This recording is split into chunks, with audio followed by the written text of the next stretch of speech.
Good morning everyone, आपका बहुत बहुत स्वागत है हमारे YouTube channel the Prayagraj institute पर।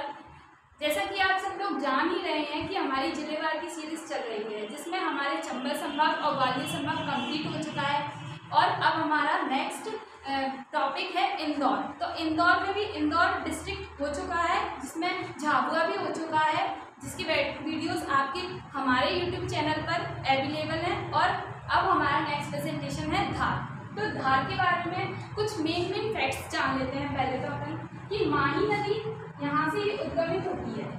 Mandu the city of Joy यहाँ पर स्थित है। एक बहुत ही प्राकृतिक दृष्टि से बहुत ही संपूर्ण जगह है, जिसमें धार का किला भी धार में है और बाकी गुफाएं बौद्धकालीन गुफाएं और होशंग शाह का मकबरा की खास बात यह है कि ये भारत की पहली संगमरमर से निर्मित इमारत है। ताजमहल से भी पहले इसका निर्माण किया गया था और ये 1440 ईस्वी में निर्मित कराई गई थी। और अब स्थापना देख लेते हैं। तो स्थापना 1956 को हुई थी और जैसा कि मध्य प्रदेश का जब गठन हुआ था, उसी के साथ धार का भी स्थापना की गई थी। और अब लिंगानुपात में 964 है, जो मध्य प्रदेश में 13वें स्थान रखता है। साक्षरता दर थोड़ी कम है इसकी, 59%। तहसीलें हैं धार, मनावर, पीथमपुरी। ये इसकी सबसे नई तहसील है, जिसका अभी धार से अलग हुई है। ये धर्मपुरी, दही, कुक्षी, गंधवानी, सरदारपुर और बनावर। ये मनावर तहसील का नाम मान नदी के ऊपर रखा गया है, क्योंकि मान नदी मनावर तहसील से ही निकलती है। इसमें नदियां देख लेते हैं। तो नदियां नर्मदा, मध्य प्रदेश की जीवन रेखा कहते हैं जिसे। मान मनावर से उद्गम होता है मान नदी का। जोवट नदी, माही नदी, कर्क रेखा को 2 बार काटने वाली नदी। बाघ नदी डायनासोर राष्ट्रीय उद्यान से उद्गमित होती है। अब माही नदी के बारे में जान लेते हैं। तो माही नदी, जैसा कि मैं पहले आपको बता चुकी हूँ कि माही नदी का उद्गम यहाँ से धार से होता है और ये भारत की ऐसी एकमात्र नदी है जो कर्क रेखा को 2 बार काटती है। और माही नदी मध्य प्रदेश की धार जिले, झाबुआ और रतलाम 3 जिलों में बहती है। और फिर उसके बाद ये राजस्थान के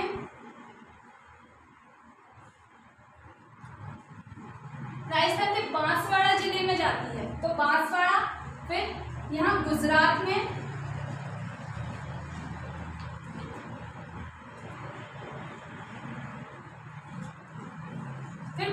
जाती है। और माही नदी पर ही राजस्थान का सबसे लंबा डैम बजाज सागर डैम, माही नदी पर ही राजस्थान का सबसे लंबा डैम बजाज सागर डैम स्थित है। और माही नदी, जैसे 3 नदियां हैं जिसका संगम होता है, तो वो होता है जोवट डैम पर।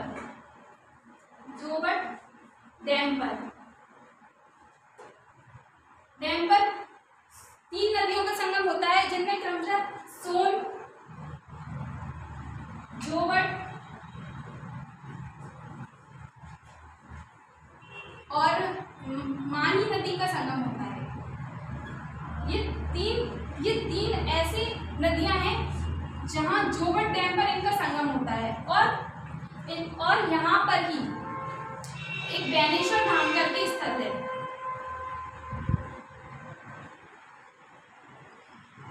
एक स्थल है जहां पर आदिवासियों का मेला लगता है।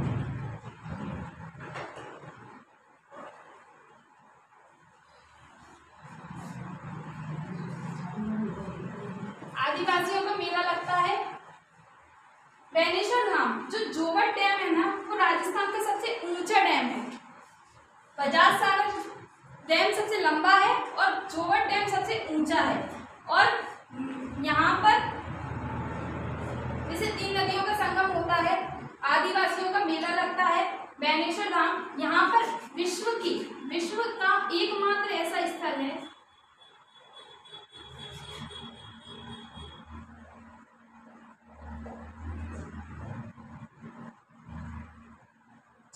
खंडित शिवलिंग की पूजा होती है।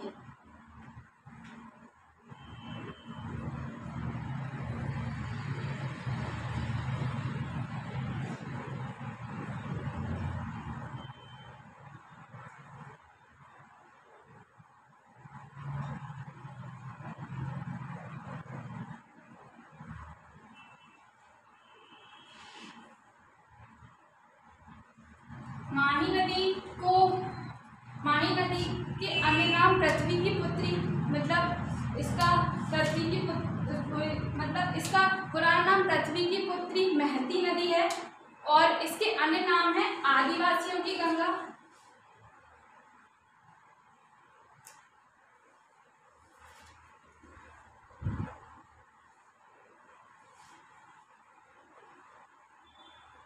कांठल की गंगा, बागड़ की गंगा, और दक्षिणी मध्य प्रदेश की स्वर्ण रेखा।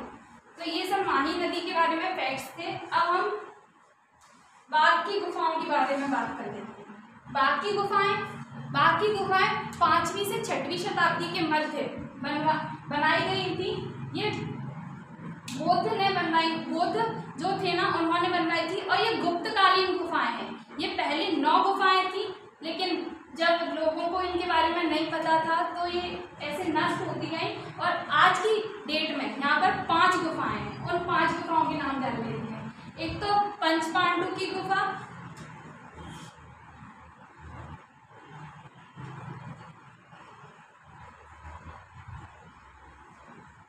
और रंगमहल की गुफा,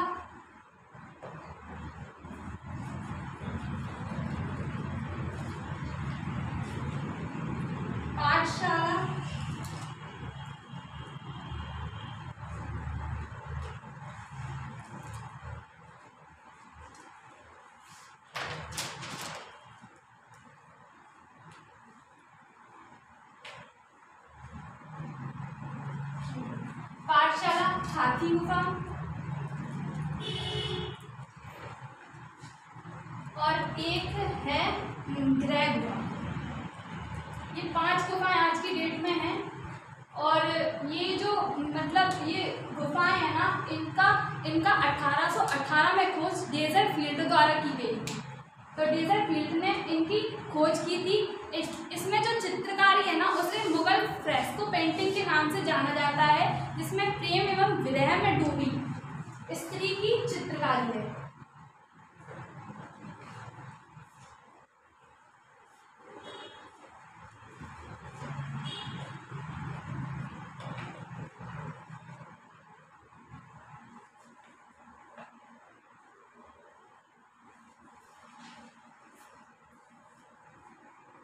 इन्हें 1951 में राष्ट्रीय स्मारक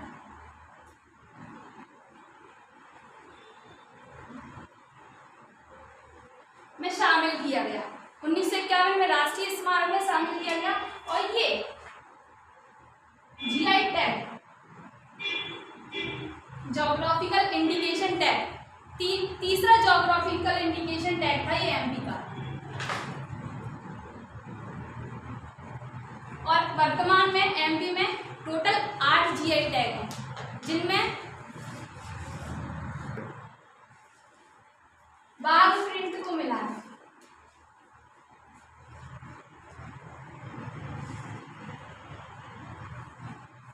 तो एमपी में टोटल वर्तमान की स्थिति में देखा जाए तो 8 जीआई टैग हैं। जो 8वां जीआई टैग है वो बालाघाट जिले की चिन्नौर प्रजाति की दीपधान को मिला है।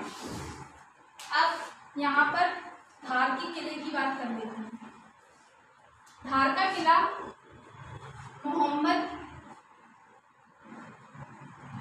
बिन तुगलक ने बनवाया।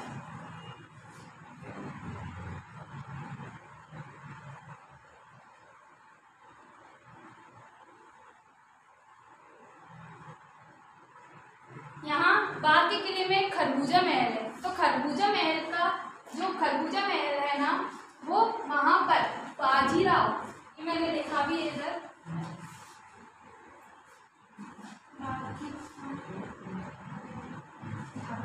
ये लिखा है पेशवा बाजी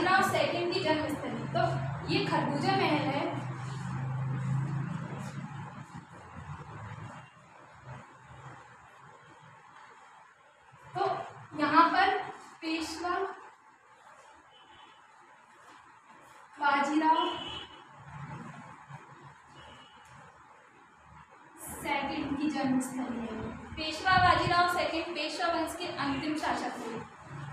ठीक है, और अब यहाँ होशंग शाह के मकबरे की बात कर लेते हैं। तो होशंग शाह के मकबरे का निर्माण 1640 ईस्वी में करवाया गया था और इसमें ये ताजमहल से भी पहले की इमारत है। ये होशंग शाह का अन्य नाम अल्प खां था।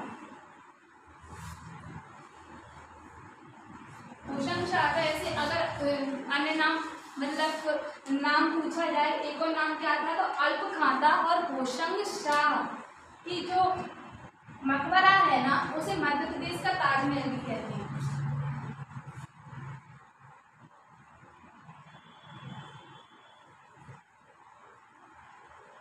होशंग शाह के मकबरे को मध्य प्रदेश का ताजमहल भी कहा जाता है। अब मांडू की बात कर लेते हैं। तो जैसा कि आप सब लोग जानते हैं, the city of Joy Mandu को कहा जाता है। मांडू के अन्य नाम भी हैं, जैसे शादियाबाद, करीमाबाद, महलों की नगरी और मछली की नगरी। तो ये अन्य नाम है मांडू के। और मांडू के अन्य नाम है, मांडू में मतलब जो मांडू है ना, उसमें प्रवेश द्वार, मतलब मांडू में जब प्रवेश करते हैं तो उसके 12 द्वार हैं। 12 है, जिसमें दिल्ली दरवाजा प्रमुख है, जिसमें सबसे ज्यादा दिल्ली दरवाजा प्रमुख है, जिसमें मांडू के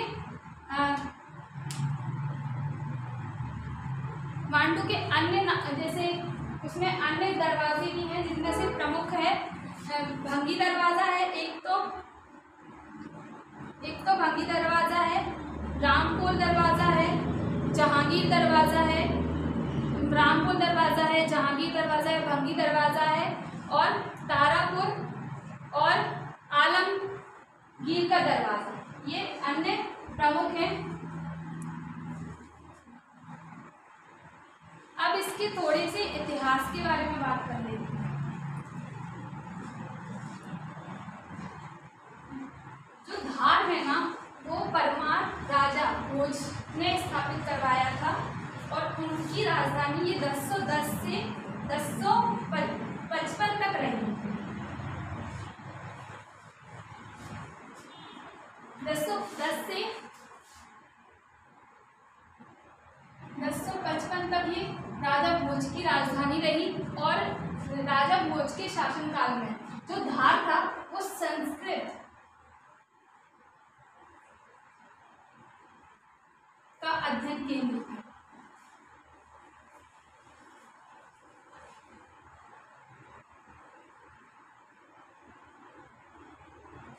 धार संस्कृत का अध्ययन का केंद्र था और धार में एक भोजशाला है, जिसको राजा भोज ने ही निर्मित करवाया था। वर्तमान में इसमें सरस्वती मंदिर है और ये पूर्वमुखी तथा आयताकार मंदिर है।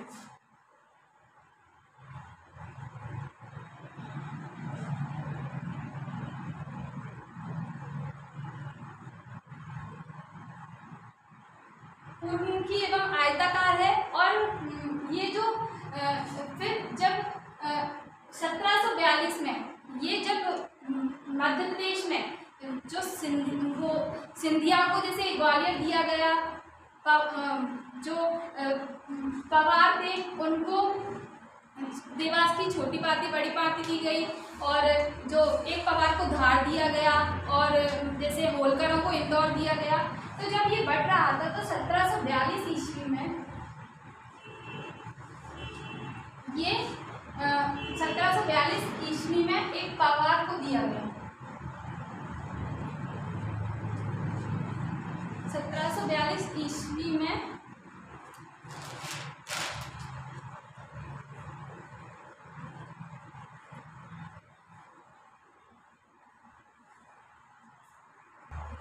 तो ये आनंदराव पवार को दिया गया। तो आनंदराव ने इस पर शासन किया। अब इसके बाद बात कर लेते हैं धार के पीथमपुरा औद्योगिक केंद्र। इसे धार के पीथमपुरा औद्योगिक केंद्र मोटर वाहन उद्योग है, यहाँ पर मोटर गाड़ियां वगैरह बनाई जाती हैं और इसे भारत का डेट्राइट कहते हैं। भारत का डेट्राइट कहा जाता है। अब जैसे डेट्राइट क्या होता है, तो डेट्राइट अमेरिका की मिशिगन नदी के किनारे एक मोटर वाहन उद्योग है जो प्रसिद्ध है बहुत विश्व में, तो उसे उसकी संज्ञा देते हुए धार के पीथमपुरा औद्योगिक केंद्र को डेट्राइट कहा जाता है। और अब यहाँ पर डायनासोर राष्ट्रीय उद्यान है।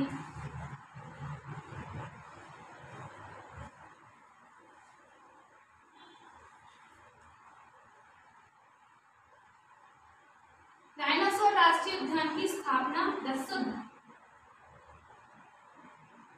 1900 डायनासोर राष्ट्रीय उद्यान की स्थापना 2010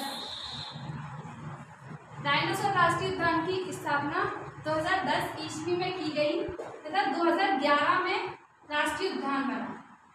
तो स्थापना तो 2010 में हो गई और इसको मतलब यहाँ 2011 में राष्ट्रीय उद्यान बना। बागमती डायनासोर राष्ट्रीय उद्यान से ही प्रवाहित होती है, निकलती है, यहाँ से ही निकलती है। और अब एक सैलाना वन्यजीव अभ्यारण्य भी है। सैलाना वन्यजीव अभ्यारण्य भी है जिसे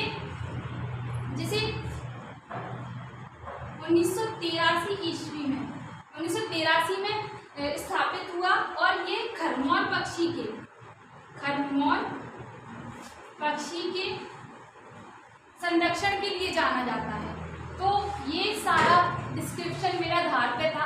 आई होप आपको वीडियो पसंद आई होगी और आप हमारे यूट्यूब चैनल पर जाइए और इसे लाइक शेयर सब्सक्राइब ज़रूर कीजिए। धन्यवाद।